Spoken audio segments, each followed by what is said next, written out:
Giliai keliavo pasitikti kamulio. O dabar tenka ir vėl gintis. Pedro. Perdavimas vienu lietimu. Turas. Nespėja Gustas Baliutavičius. Ir reikalai darosi vis liūdnesni. 2-0 Talino Levadija veržiasi į priekį. Baliutavičius šiuo atveju kaip per sulėtintą filmą pasirodė. Pasižiūrėkime situacijos kartojimą.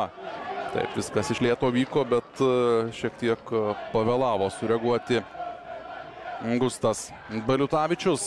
Kamuolys vartuose, 2-0 priekyje komanda iš Estijos.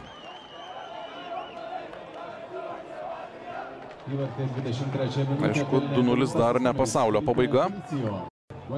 Felipe Felicijų.